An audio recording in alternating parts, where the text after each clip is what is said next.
En 2025, en una calle de Capiatá, Paraguay, una mujer vivía en situación de abandono. No tenía documentos, hablaba con dificultad y llevaba tiempo deambulando por la zona sin que nadie pudiera decir con certeza quién era. Su rostro llamó la atención. No por algo evidente, sino por una coincidencia. Alguien dijo que se parecía a una mujer buscada desde hacía años. El comentario llegó a oídos de las autoridades y, en cuestión de días, cruzó una frontera. Desde Argentina siguieron la pista. Se activaron contactos, se revisaron datos y, finalmente, una persona viajó hasta ese lugar para verla de cerca. La pregunta era una sola. Si esa mujer era quien decía ser, o si era alguien que llevaba más de 2 décadas siendo buscada. Si quieres saber todo lo que sucedió, no dejes de ver este video. El caso de Marita Verón.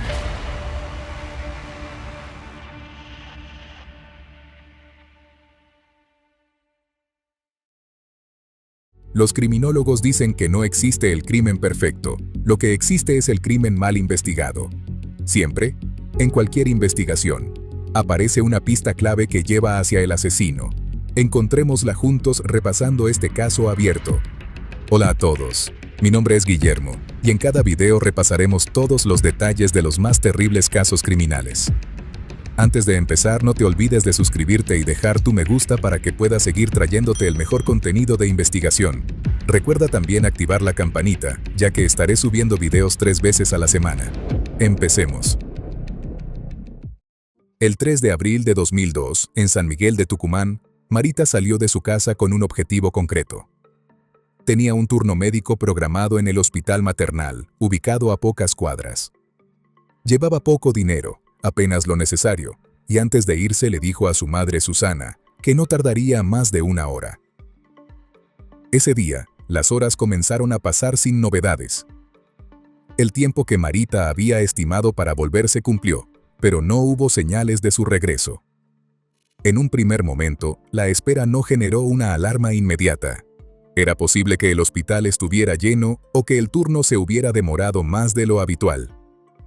Sin embargo, cerca del mediodía, la ausencia empezó a resultar extraña. Marita no solía tardar tanto y tampoco era habitual que se quedara incomunicada. La situación cambió definitivamente cuando el padre de Marita llegó a la casa. Apenas cruzó la puerta, expresó que algo no estaba bien. Sin más, salió en dirección al hospital para buscarla. Al llegar, preguntó por ella y recibió una respuesta inesperada. Marita no se había presentado a ese turno. En ese momento, se dio cuenta que su hija estaba desaparecida. Ese mismo 3 de abril de 2002, ante la falta total de noticias, la familia decidió acudir a la policía para denunciar la desaparición. Sin embargo, la respuesta que recibieron no estuvo a la altura de la situación. Desde la comisaría les indicaron que era demasiado pronto para iniciar una búsqueda formal. Les sugirieron que esperaran, que probablemente la joven aparecería por sus propios medios y que podía tratarse de una salida voluntaria. Durante esas primeras horas, no se activó ningún operativo ni se desplegaron recursos concretos para intentar ubicarla. La familia volvió a su casa con la incertidumbre intacta y sin herramientas para avanzar por la vía oficial. A partir de ese momento, la búsqueda de Marita comenzó prácticamente sin apoyo institucional. Y mientras el tiempo seguía corriendo, cada hora sin respuestas empezaba a pesar más.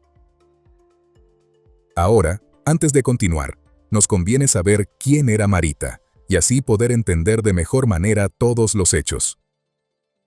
María de los Ángeles Verón, conocida como Marita y como nos referiremos a ella, nació el 14 de diciembre de 1978 en San Miguel de Tucumán, Argentina.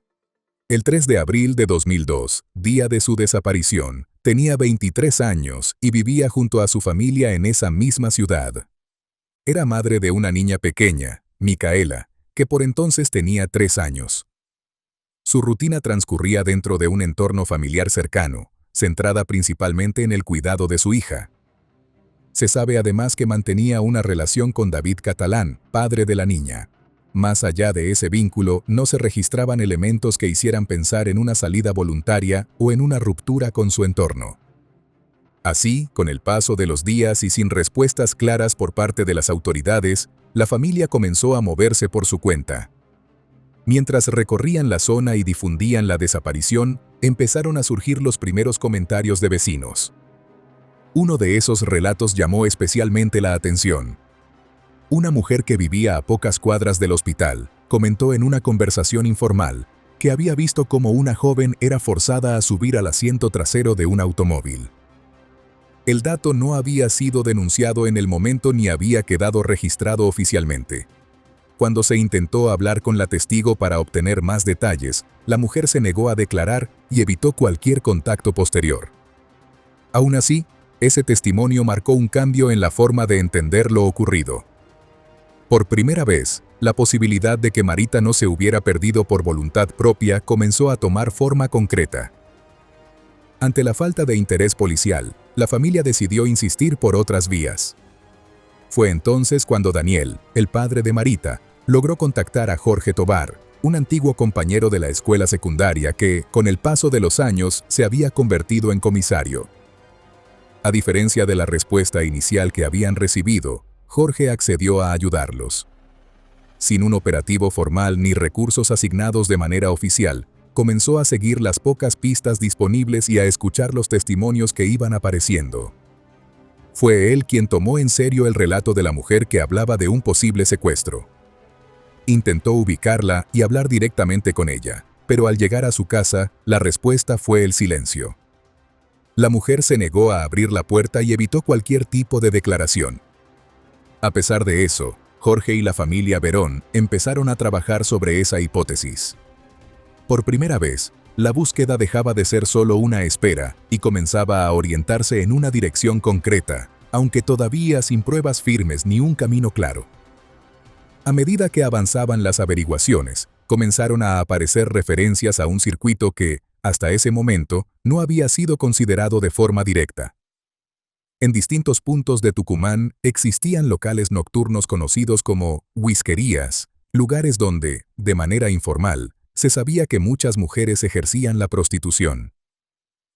En ese entorno empezaron a surgir versiones que coincidían en un mismo patrón. Jóvenes que llegaban con promesas de trabajo y terminaban retenidas en condiciones que no habían elegido. Otras directamente eran trasladadas contra su voluntad.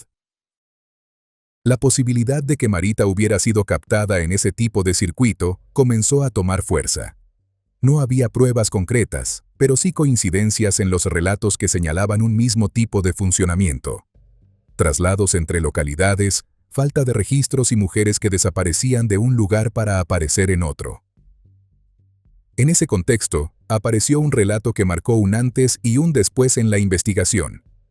Una mujer que ejercía la prostitución aseguró haber visto a Marita y afirmó que la joven no estaba allí por voluntad propia.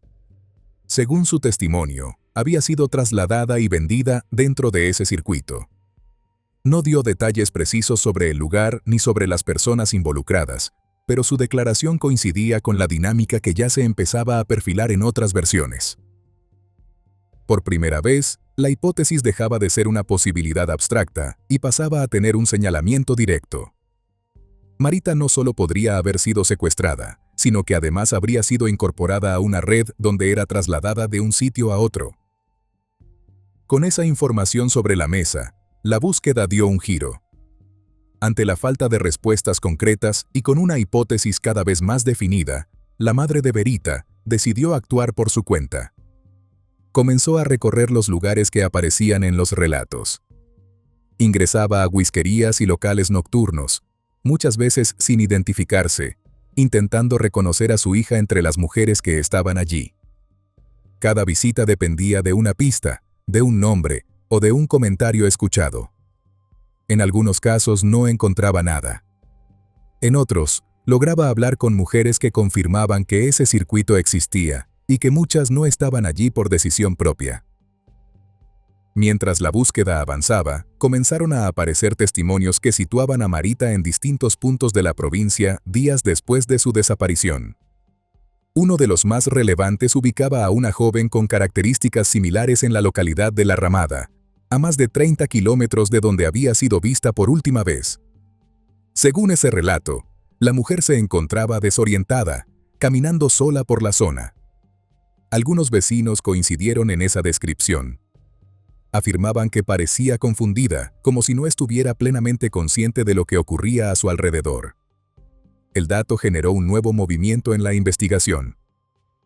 También surgieron versiones que indicaban que personal policial habría intervenido en ese episodio. Se dijo que la joven fue trasladada a una comisaría, aunque no existían registros formales de ese procedimiento. Posteriormente, habría sido llevada hasta una terminal, pero a partir de ese punto no hubo más información verificable. A partir de esos primeros avistamientos, comenzaron a sumarse otros relatos que apuntaban en la misma dirección. En los días posteriores a su desaparición, distintas personas aseguraron haber visto a una joven con características similares a Marita en otras localidades. En uno de esos casos, una mujer escuchó por radio la descripción que su familia había dado y decidió comunicarse. Afirmó que la había visto deambulando por la zona, con la mirada perdida y sin un rumbo claro. Según su testimonio, permaneció allí durante varios minutos antes de alejarse. Otro testigo aseguró haber hablado con ella. Dijo que la notó asustada y que le indicó cómo llegar a una parada de colectivo para volver a la ciudad. Después de eso, la joven se marchó y no volvió a ser vista en ese lugar.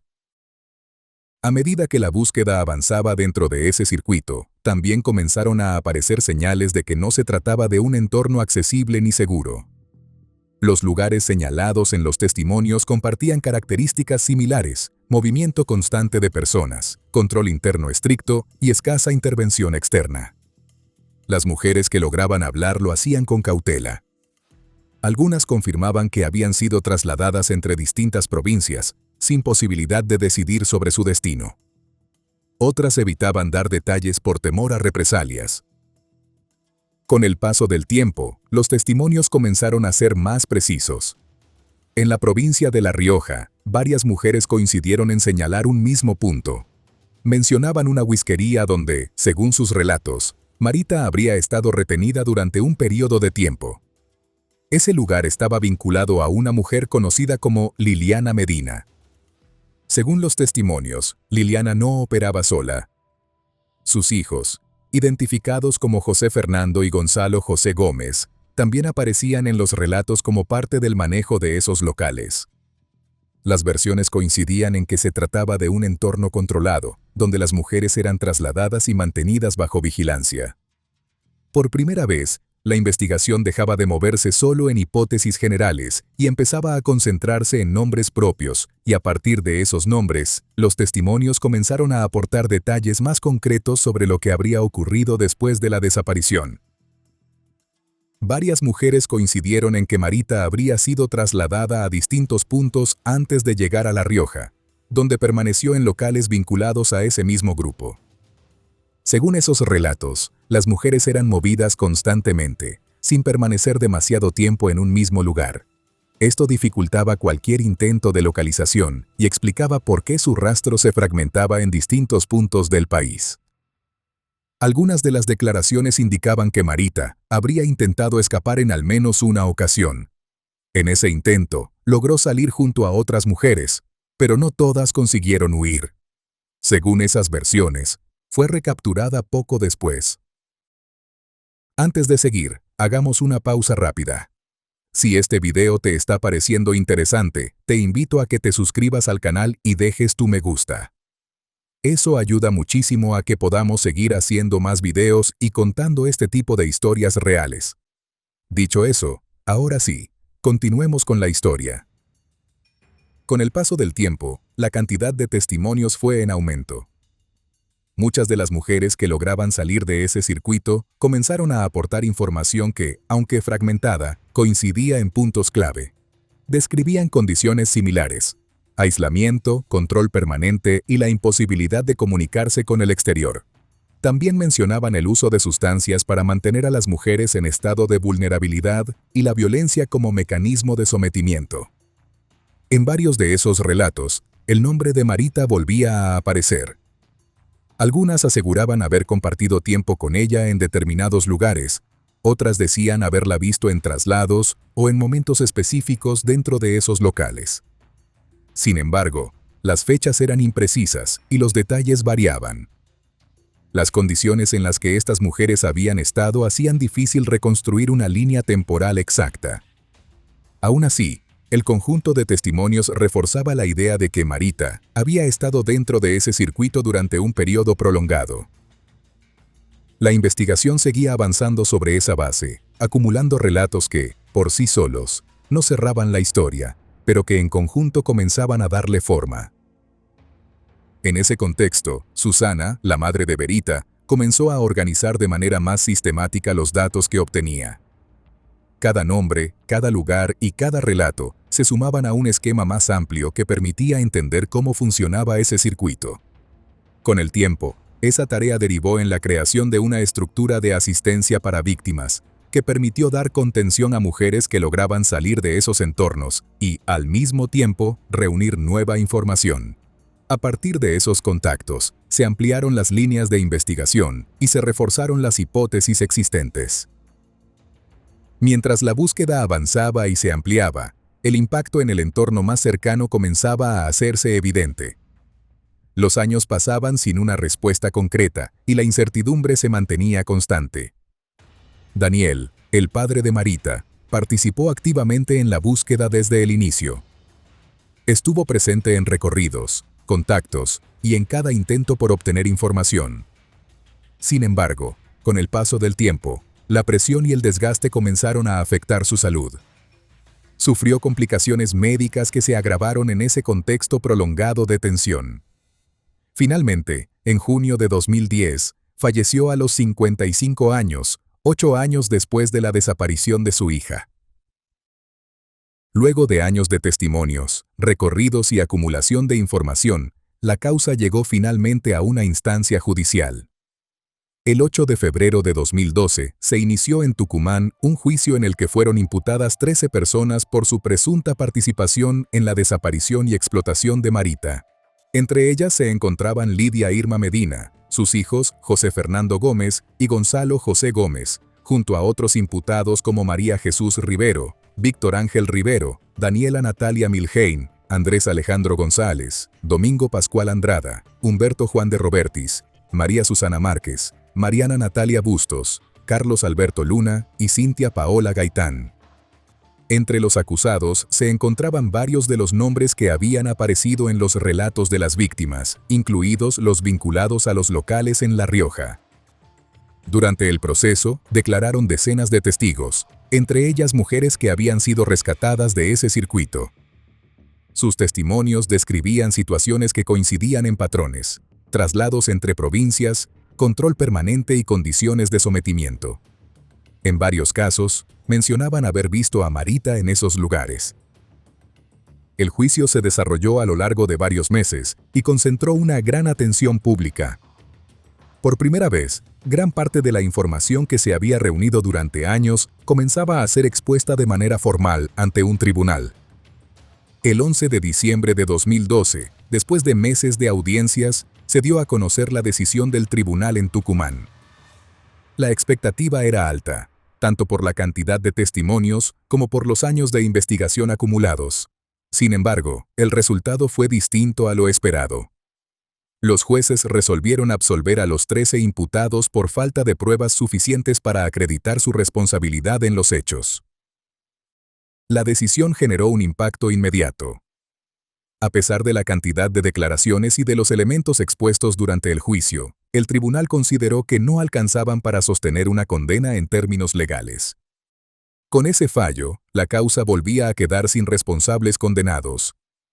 Después de casi 10 años desde la desaparición, la pregunta inicial seguía sin respuesta y la investigación, una vez más, quedaba abierta. La decisión del tribunal no solo impactó en la familia, sino que provocó una respuesta a nivel social. En distintos puntos del país se registraron manifestaciones y reclamos. La resolución fue cuestionada públicamente y se puso en duda la actuación del sistema judicial en un caso que llevaba años de exposición y acumulación de testimonios. En medio de ese contexto, se impulsaron pedidos para revisar el fallo. La causa no se cerró con esa decisión y pasó a una instancia superior, donde se evaluaría nuevamente lo actuado. Mientras tanto, el caso mantenía su visibilidad.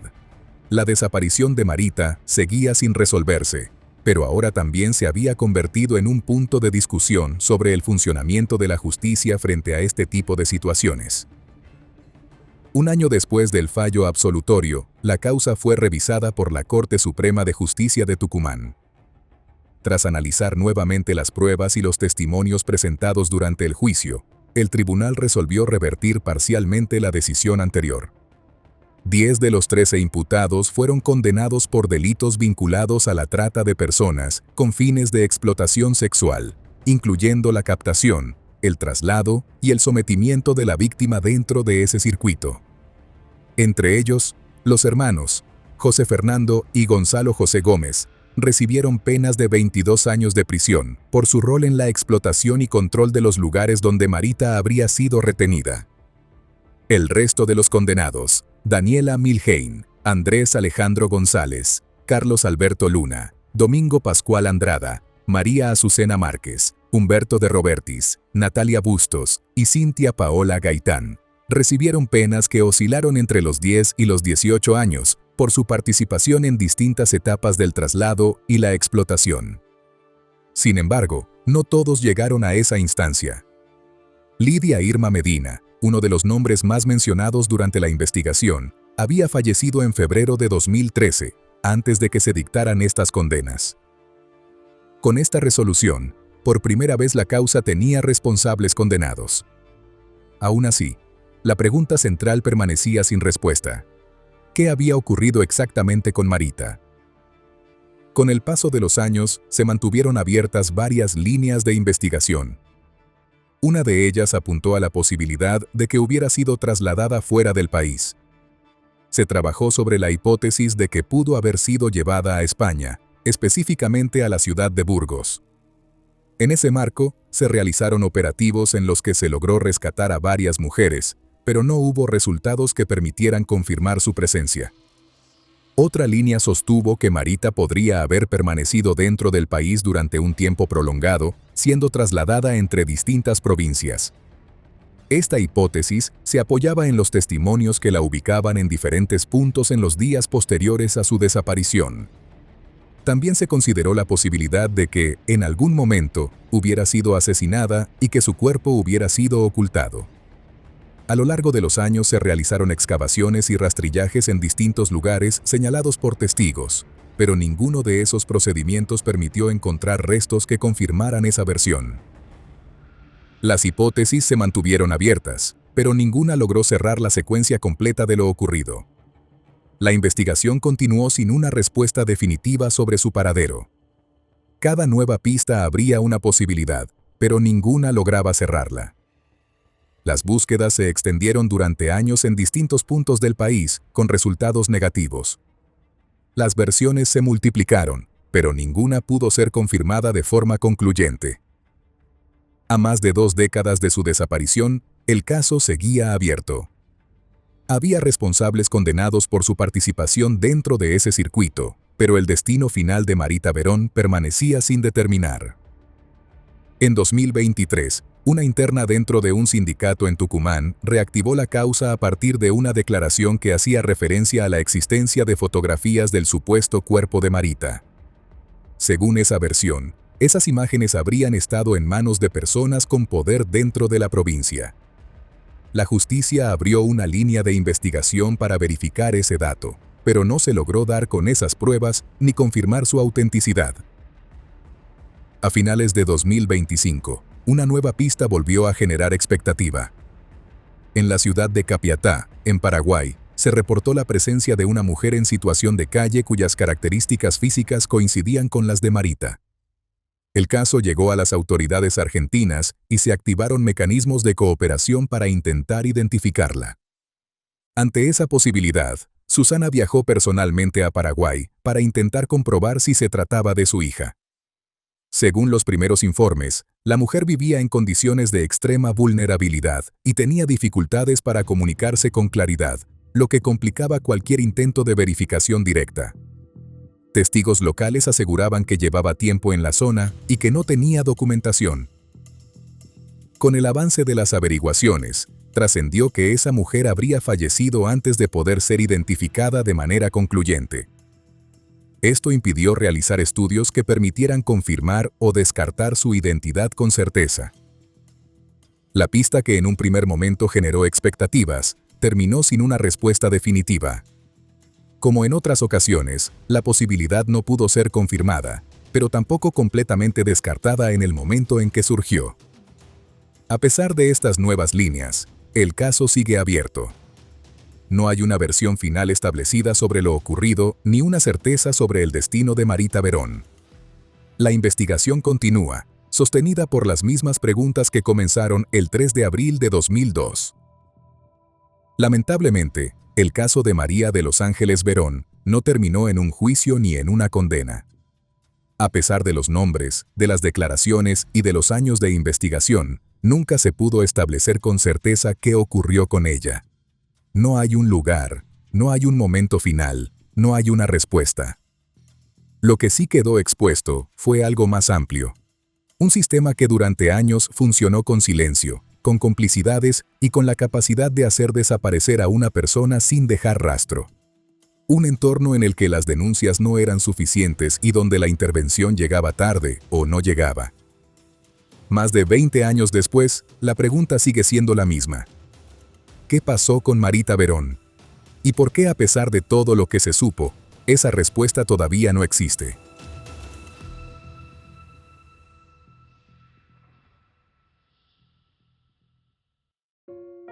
Y bueno, hasta aquí el caso de hoy. Como siempre, agradezco tu apoyo a mi trabajo. Si te suscribes, das un me gusta y compartes este video, me ayudarás a seguir creando contenido. Hasta pronto.